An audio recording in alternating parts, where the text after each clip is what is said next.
Hello everybody.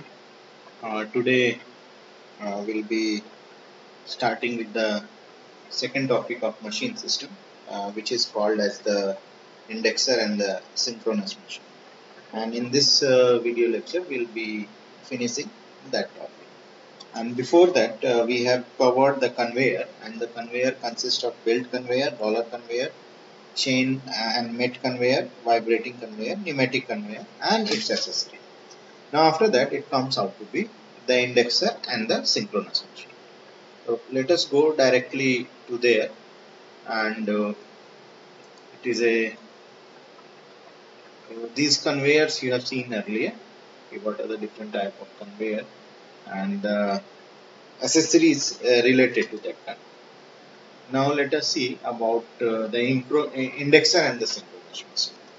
Now this indexer and the synchronous machine is basically the indexer means it moves the object uh, at a fixed position, or you can say that at the fixed distance for repeated position, and to avoid the error or cumulative error. Means it will exactly pick up the object from at the same position, and it will place the object on the same position. There will not be any difference in picking position and the placing position. So that's why it is called as the indexer. It is indexed, means every time it will move at the same position, or at the same from picking from one position and keeping at the another position, and both, and there will not be any error. That's why it is called as the indexer. So this is one thing. And in that indexer there are different type, like the cam indexer, rotary cam indexer, then synchronous chassis pallet indexer, then it comes out to be the walking beam, and after that it comes out to be pick and place type of indexer, or it is also called as the robot. Now here that walking beam is also a type of robot. So these three things, sorry, that four things will be covering in this lecture. So now in the second bullet is they are often used to move the object being worked between the fixed location and station, and walking beam and pick and place mechanism also move object from one location to the other. So these are the different type of indexer and the synchronous. Synchronous meaning is it is exactly same. That's why it is called as the synchronous. Synchronous means it is synchronized with the previous position, and the same meaning is the indexer. Indexer means exactly at the same position. Like if you are, for example, if you are drilling a hole at certain angle to that circular object, every time at the same angle the drill bit will come and it will drill. Then it calls as the indexer. And the synchronous means it will synchronize, or it will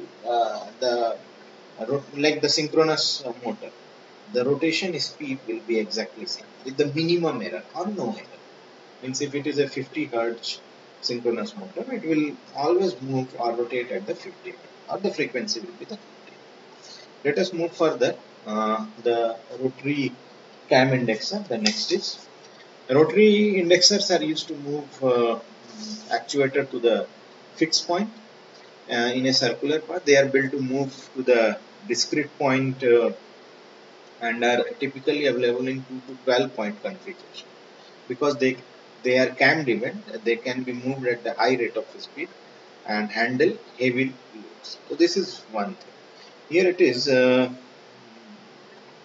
to 12 point configuration means like in a circle, if there are like you can see the clock, there are 12 points, 12 point configuration. It can be 2 or it can be. So that is the meaning here. Every rotation exactly at the same distance it will move. Like the, you can say that watch or the clock. Every second it will move at the same position. So that becomes the example of the indexer. A common name for rotary indexer with a machine platform for a station on the top is a dial table. Like you can say that dial table is similar as the example of clock or the watch needle. If the motor tries to index the dial, but sometime it is in the way, the dial will break away from the drive unit. A sensor is used to detect this condition, and the dial must be put back into the position manually. So this can happen. Means the you can say that sometime there is a mismatch or it is a breakaway from the drive unit. Then it will put back to that position manually. So in the next slide, you can here you can see this. This is a dial table. So every time it will move to the certain position or exactly at the same position. So there are four. So from here it will move to this index, then it will from here this index means exactly at the you can say that 90° to each other. So this is a diagram. Now synchronous chassis pallet indexer. Here the synchronous chassis pallet indexer make use of motor and a line shaft to index pallet and synchronize device performing operation around the chassis.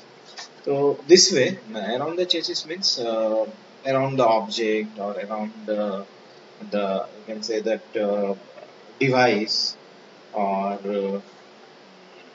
so this is one, or you can say that is another type of index. The cam on the lines after used to operate device in time with the movement of pallet as well as the control pallet movement and the dwell time. Synchronous chassis are more robust than the system using sensor and independent control of the station, but less flexible and more difficult to reconfigure. A clutch may be used to disconnect the drive mechanism from the chassis. This must be done while the cam is in the dual or non-driving part of the cam motion. So this way, you can say that chassis pallet indexer will move. So this is the dial table which is already explained. Now the one more thing in that synchronous chassis pallet indexer is the last thing it is written as the clutch, and in that clutch it will be for disengaging. Now synchronous chassis are more robust than the system using sensor and independent control of the station, but less flexible and more difficult to reconfigure.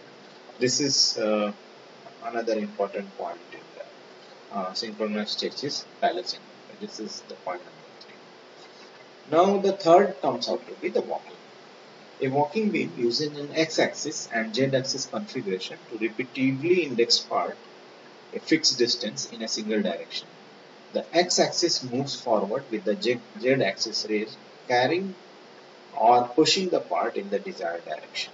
So this is the walking beam, and this is the you can say that another type of indexer, or it is a type of you can say that robot also. So in this figure, you can see this is the walking. So here this will move up and this will carry this object, and this will move at a certain position and then it will go down. So here that object is placed. From this position it has moved to this position. So this way the walking beam will go. So here it is. Walking beam uses x-axis and the z-axis configuration to repeatedly index part at a fixed distance in a single direction. The x-axis moves forward with the z-axis rays, carrying or pushing the part in the desired position. A variation of walking beam uh, on boxes, dots or flat product that does not require a z-axis is a spring finger walking beam. This can also happen. This is the horizontal axis with slope finger that are held in the raised position with the spring. With the spring also, we can move the object or we can lift the object and place at a certain position. Means z-axis, it will pick up the object or it will raise the object, and x-axis movement is placing the object or moving the object from one x position to the another x1 position to the x2 position or another x position. So this is one walking beam. Like the z-axis is lowered and the x-axis returned to the origin to begin another index.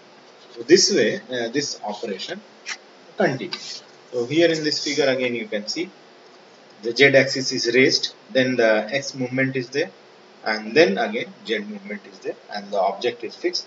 Again this you can say that frame or the this is walking beam will move to the previous x position, and again it will same way it will pick up the object or it will raise the object and it will move in the right direction or in the x direction, x2 position, and the object is placed here. So this becomes the configuration of the walking. Then comes out to be pick and place. Here we can say that pick and place is so named because it typically picks up an object and places it in another location. So here in the walking beam, the beam or you can say that this is a or moved in the z direction and then x direction movement and then minus z direction movement and again in the minus x direction. But in the pick and place, here you can see the object will be picked up like it is like a robotic arm. It will pick the object either with the magnetic gripper or with the air pressure or the vacuum. After creating the vacuum, it will pick the object. So there are various mechanism by which the object can be picked. So a pick and place is so named because it typically picks up an object and places it in the another location. It consists of an x axis or horizontal axis and a z axis or vertical axis, and a picking mechanism such as mechanical gripper, vacuum cup, or even a magnet. So this way it can be a gripper, it can be vacuum cup or the magnet by which the object is picked up. Now pick and place mechanism may be pneumatically or servo driven depending upon the speed requirement and the number of locations that must be assessed. This way the object is means it can be mechanism driven or the speed requirement and the number of locations that must be assessed. So here it is commonly to see mechanisms that are combination of both, means it can be pneumatic plus servo. Now here you can see uh, sometime that here y-axis is also uh, added and it can be described as the gantry mechanism, which is further means added to that the pick and place rule. So one of it is common to see mechanisms that are combination of both, means the pneumatic and the servo mechanism. Other variation of pick and place can be fabricated using linkage, cam, and the other basic mechanisms. So here this diagram you can see, and with the creation of the vacuum, the object is picked and it is placed at the certain position. So this way, here this one is the three-axis. Means you can say that adapt robotic, and a gripper is attached to the lower end of the vertical axis, means here the lower end of the vertical axis or z axis, creating a pick and the place. So this way the pick and place robot is working. So this is one thing, and the variation already it is mentioned, and with this variation means the linkage or the other attachment can be done here, and with this the pick and place mechanism can be put up. So this completes the 4.2, and the next we'll go to the third part of this chapter 4, that is part figure. So here we'll stop here and we'll continue in the next video. Thank you.